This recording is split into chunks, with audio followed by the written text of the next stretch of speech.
Peace and abundant blessings to you.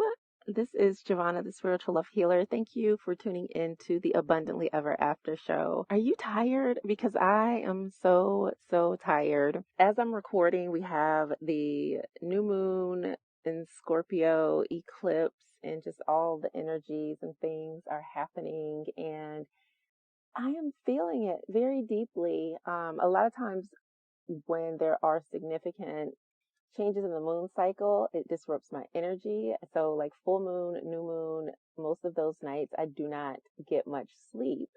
And it's not that anything is wrong. I just have a lot of energy, and that is just how I am. So if you're feeling tired, you are not alone. A lot of changes and transitions are happening. And as I'm looking around, I'm sitting in the carpool line, and of course, and just seeing all the colors of fall. There's greens, browns, yellows, oranges, reds, like just beautiful colors of transition. That change is happening all around us. And, all year long, right? There's always changes in the cycles and the seasons, and it's the same thing in our lives as well. But I wanted to talk about, I've been moving things over on my website. So I had this idea because I used to blog and was doing a whole lot of different things. And so I consolidated different projects, and that's where the Abundantly Ever After show came from. It's my platform to talk about all the things without having to, have a specific niche or just focus on a few topics. Like, this is like what I created so that I could express myself and share the things that I wanted to share with the world without any restriction. And so, like, revisiting that, I was putting together like a community and was going to do like a membership and offer, these different levels. So I think I'm not going to do that. And the reason why is, well, I do want to have a community, but I don't feel that it's something that I want to monetize. I want to like show up, have conversation, share, and just let it grow and be organic. And then if I do have a membership, I want it to be affordable. I want it to be something that everybody can pay for without having to figure out, how am I going to be able to eat? Can I get my lights paid? Like, am I going to be able to afford the things that I need to survive? Like, I don't ever want it to be a decision like, do I stay in the collective or do I pay this bill? So I decided that I'm going to shift the price points. And rather than discontinuing the community, I do want to have a community, a sacred space. There's a ton of spam on the internet, which is why I like having my own private networks. So that is coming, and I'll be sharing more changes about that later on. I did not know that was going to happen because I was just talking with my girlfriend about it the other day, and I was like, yeah, I'm just going to not do it at all. But things have changed. So this past week, I have a lot of domains. So I have the Abundantly Ever After show, which is, again, my podcast, my platform for self-expression, my blog. Then I have my website, Spiritual Love Sanctuary, which is my business, focuses on energy healing, life coaching, spiritual healing, all the things. And soon, massage therapy. I'm so excited about that. And then I had a domain, which is my name, JovhannahTisdale.com. And initially, like, I was going to have all of my things there, but that did not feel good to me. It did not feel good to me, but I knew that I was going to use it for something. I just did not know what. So I was playing with the idea of creating that site kind of like as a resume or like an about me, and just kind of direct people to the different things that I do, like through my business or through the show or whatever. And so then it was like, okay, no, like, make that your author site. And I was like, okay, let me make sure before I build out this website, before I, devote time and energy to this, that this is really what I need to do. So I've sat on this idea for about a month. And then it was like, yeah, like, this is the way, this is what I'm supposed to be doing. This feels good. And so I spent time, I'm still developing the website, but it looks amazing. It's so beautiful. And writing is one of my passions. When I first started my blog, I want to say it was like in 2004, before it became like a popular thing. And it started because I wanted a place to dump out all the stuff that I was feeling inside. Actually, when I first started, I want to say it was like in 1999, 98, 97, I don't know. But I had built a website using HTML code. This was in the what was it, Microsoft Publisher or some program they had that allows you to build websites and publish them a long time ago when the internet was still kind of new. And I would just share stories, words, and just talk about life. And so writing for me has always been about expressing myself. And what I found was that rather than me dumping out a bunch of my negativity, that I was being more inspiring, more inspirational. So then I decided okay, I'm just gonna actually commit to this and make this a thing. And I did. And as a result, so many beautiful things happened. That's what opened me up to becoming a life coach. I got the confidence to start sharing my spiritual beliefs and practices. It was just a really beautiful process. And so coming full circle, removing all of the desire that, our society has to monetize everything or make everything a thing. I didn't want to do that. I wanted to have my business, which is all about offering services for people, and I want to serve. And so the way that I serve is through this show. I've published a couple tarot journals. One is you can do a daily reading, or there's a 3-card reading, just pulling one card. I think I have a 4 and a 5 card spread. I don't have it in front of me. And then there's some spaces for using the Celtic cross. And so that's just a place to document recordings. And I made your readings. I made that because I have a ton of journals, and I would have some readings here. I'd have some over there on pieces of paper. And I was like, I need a place to put all of this. And so that's where that was born. And I put in the different spreads so that, because I wanted to start working with the Celtic cross spread more and just developing different spreads. I really like spread crafting. So there's that. And yes, I published that. And then I have a tarot challenge journal, which is the same thing. I found that I would participate in these monthly challenges. Sometimes I would fall through because I'd start in this notebook and maybe carry it over to this journal. And I wanted a place to put everything. And initially when I created that journal, it was only a 90-day journal. So I beefed it up to a 6-month journal. And then there are some spaces for spreads in there as well, so you can do readings in it. And I'm so proud of myself. And I guess I'm sharing this today, which was not my intention. I was actually coming on here to talk about meaningful connections, and then somehow got routed into this long story. But don't worry, I will bring it all back together. And so I have those published. And as I was creating this site for my books to live, and to talk about writing and to share my process that I'll be going through for completing the book that I started working on in 2019, which is called Healing Single Mothers. So there's that. I decided to update the covers for the journals, and they look absolutely amazing. I'm so proud of myself and can't wait for the new covers to be approved and start publishing the new journals. And then when I have my business is open again and I have my healing space, I'll have some printed versions in there for purchase, and just a beautiful dream. My dream, y'all. My dream is literally coming to life, and all of these little steps and changes that I have made over the past several years have all been to get me in alignment with exactly what I'm doing today. So that is what I have been working on with all the energy that I've had. And I really started developing this writing website, or my author website, because November is NaNoWriMo, National Novel Writing Month. And I will be participating and writing every day, working on my book. I have a lot of books actually that are drafted or in draft mode or idea mode. I've got some outlines done. I just need to sit and write. And I had not been motivated to write because I had so many things, or should I say people, like draining my energy. And this brings me back into why I started talking about the website. So the site, JovhannahTisdale.com, I had moved all of my blog posts and everything, and it was just going to be everything there. And I was like, no, no, no.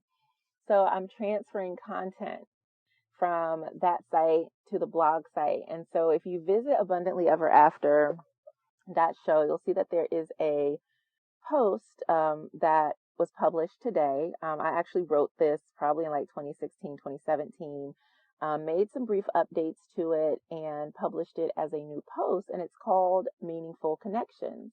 And so I have this thing coming up tomorrow. It's a big thing. I have to go to court for something. Going to the courthouse is one of my least favorite places. The energy there is just, ugh, it's heavy. It's a very stressful place, and it's just not my favorite. And I was very worried and like having to go alone and not, I didn't want to go in alone. I wanted to feel supported. And so I shared with my friend, who is also my classmate and has become like a sister to me. I love her so much. And maybe she'll be a guest on my show at some point. And she was like, I'll go with you.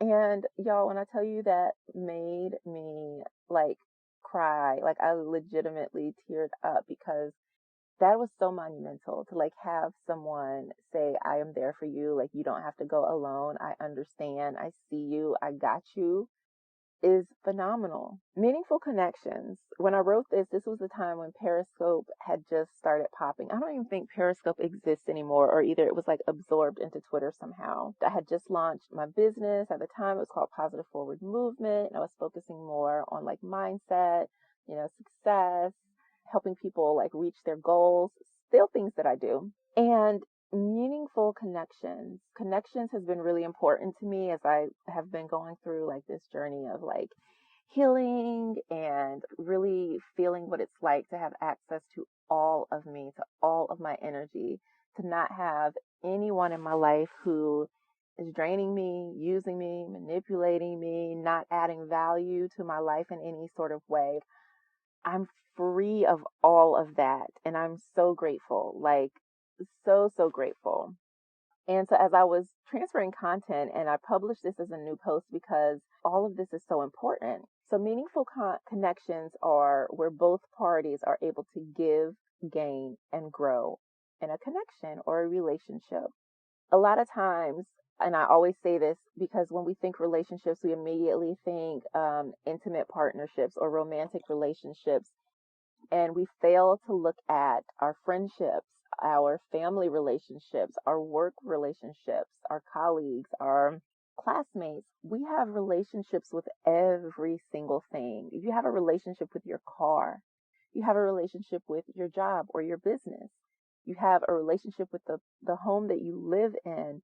Those are all connections. So I like to really help people take a different perspective when they're looking at relationships. And we even have some super short-lived relationships, those, just moments of connections when you're checking out at the grocery store and the cashier changing words or energy with the person who is ringing you up, or, someone briefly opens the door for you as a gesture of kindness. So there's so many things that we may not realize how we're connecting with people in such small moments, but we also do them in bigger moments, like with our romantic relationships, which is oftentimes what we like to focus on. I, on the other hand, like to focus on all the things, because if we look at our family relationships, the things that we experienced growing up, what we learned from our parents, our siblings, our immediate and extended family, you will see those cycles play out in your romantic relationships and in your friendships. So again, meaningful connections are the ones where everyone in the connection, everyone in the relationship is able to give. You are adding to the relationship. You're gaining. You are receiving from the relationship. And you're also growing. The relationship is helping you to grow versus it draining you and you being all confused and not really knowing what's going on. what I like about these and why I call them meaningful connections, so because these are the type of relationships that I want to develop, and I have them in my life, and it's such a beautiful thing. Like, that is abundance. Having people in your life that love you, that support you, that you can depend on, that is a form of abundance. It's so beautiful. So you want to be in connection with people where there is mutual respect and everyone is able to benefit. And I don't say that in a way to mean that you're using someone or manipulating someone, which seems to be common in a lot of today's relationships, right?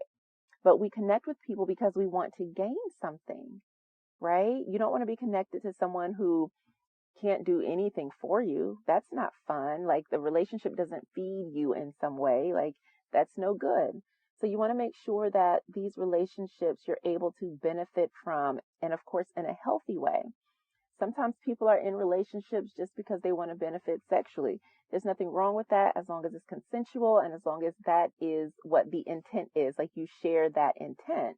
But where things go wrong is that one person may have one idea or intention of that, what that relationship or what that connection is, and the other person has no clue. They think that this is something completely different and it's not it. So having that mutual respect and benefit is key to a meaningful connection. And again, like, this goes with family, friends, lovers, partners, business partners, all types of relationships, right?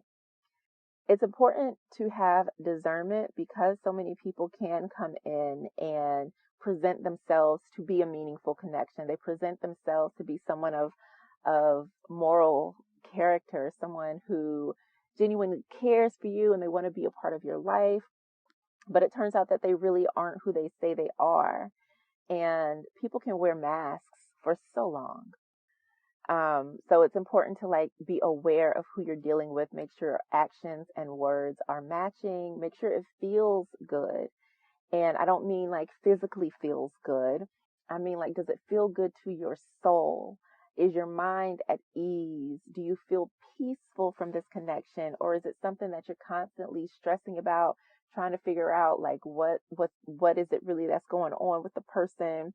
Like, if you have questions about what is the nature of the relationship or what is their intention, if you don't really know what's going on, but you're enjoying it still in some way, but you're still trying to, like, figure things out and be like, okay, like, if you have to spend too much time piecing things together, that is more than likely not a meaningful relationship or a mutual connection where you are receiving what it is that you need from that person. Often with those type of people, there's like a lot of chaos, a lot of confusion, and just drain. They will drain your mind, your body, your spirit, your energy, your money, your time. And yeah, it might feel fun, but like, something doesn't feel right. Like, it does not inherently feel good at its core. So you want to be mindful of those things. And I also talked about how staying connected to these relationships can take you off your course in life. And oh my, do I have some stories to share about that. And I think I talked about this as I was going through massage therapy school. Had I not ended a particular relationship, I probably would not have passed. I probably would have been so stressed out, worrying about, somebody else's trifling ass, that I left my own self out to dry. And so that is why we need to be mindful. Like, is this relationship, is this person, is this job, is this situation, is this habit, is this good for me in a way that serves me and uplifts me and helps me to grow and evolve? So discernment, or using your intuition, whatever you want to call it, is important to make sure that the people you're interacting with, that they also have your best interests at heart, and they're not there to manipulate, to use, to abuse, or take advantage of you. And for real, it's hard to tell these days. One of my favorite, like, quotes that I would say when people are always like, oh, well, you need to go to church. Like, church is going to solve, all of my problems. And no disrespect to anyone who finds that church feeds their soul. But where I'm from in the Bible Belt, a lot of times people think that, church is the answer. Church is the only way. And I have to remind people, like, even the devil is welcome in the house of the Lord. So I have met many a person who, called themselves a Christian. They were in church all the time, going to Bible study, doing all the things, and they were some horrible ass human beings. So we, again, still have to use discernment, even in those settings, right? Even if you're going to a spiritual worker or getting a reading from someone or getting a Reiki healing session or coaching, you have to use your discernment and make sure the people that you are connecting with under all circumstances are good for you. Not every job environment is a good workplace. It might be for somebody else, but for you, you might find it to be super stressful or just toxic, or there's a lot of, corporate politicking going on that just does not feel well with you. That might not be the right environment for you, but for somebody else who maybe thrives in that environment, like, it's good for them. And that's the other thing. Like, everything is not necessarily good or bad, right? There's always a little, like, there's both and. What's bad for you might be a good thing for someone else. So you just have to know what is right for you and then move accordingly. And another thing too is a reminder that connection, like relationships, is a basic human need. I remember being told so many times, are you always worried about, having somebody in your life? You're always worried about a relationship. You're always worried about this, that. And like, we need people to thrive, whether it's friendship and whether it is a romantic relationship, right? We all desire and deserve to be loved. So I don't want you to feel any type of way if you desire to be loved, or if there's some part of you that is longing for a partner. That's probably your soul speaking to you, letting you know that, hey, you weren't made to be alone, and there is someone out there who is just right for you. So yeah, those are meaningful connections, and you can check that out on abundantlyeverafter.show. What was I going to talk about today? Because I was thinking about connections and friendships and things like that. So that reminded me of this, and also the fact that I have been putting out the call to have guests come on the show. I've got my first guest speaker lined up, and he is an amazing gentleman. I met him at a kind of like a fashion conference a few years ago. His name is Hollis Cam, and he's a coach, and he helps professionals become confident leaders. And he talks about living and leading authentically, which I think is beautiful. But another thing that I really love that he talks about is self-embodied connection and acceptance. And also, like, coming from, a man that's talking about, body image and self-acceptance, self-love, connection, being your true self, is just amazing. And I don't know what we're going to talk about. It's funny, he actually DM'd me on Instagram because a scammer had contacted him, and he reached out to me and was like, hey, is this you? And I'm like, no, hey, it's a scammer. And I went and checked out his account, and I'm like, hey, would you want to be a guest on my podcast? I recently started it and would love to have you. And he's like, yes. So we are solidifying the date, and we'll have, an episode coming out, which I'm super excited. And then I put out a call in some other places for guest speakers as well. If you're interested in being a guest, you can do that. You can find the guest form on my website as well. So check that out. Yeah. So, and I'm really looking forward to speaking to people. Cause like I said, I have this deep need for, like, community and connection, and these conversations with beautiful people and souls that will help you heal, grow, and thrive, because we are all about living abundantly ever after. And so that is what I am here to help you do. So thank you so much for tuning in to this episode of the Abundantly Ever After show. And I am excited because what I envision for this show is magnificent. It is absolutely magnificent. So I will continue with audio shows. Eventually, things will morph into an actual show. There will be different segments. Like, y'all, it's going to be amazing. And I'm so grateful that this is coming from a place of creativity and service. And it feels so good to me. know that you can email me at, there's a plane going overhead, at hello@abundantlyeverafter.show. You can send in questions. If you have any guest recommendations, if you want to be a guest, just let me know, and I am here to support you. I will be making some changes again to the membership or the collective group community. It is free to join, so come hang out with me there. It's a beautiful forum, platform where we can chop it up and I can support you in living abundantly ever after. All right, peace.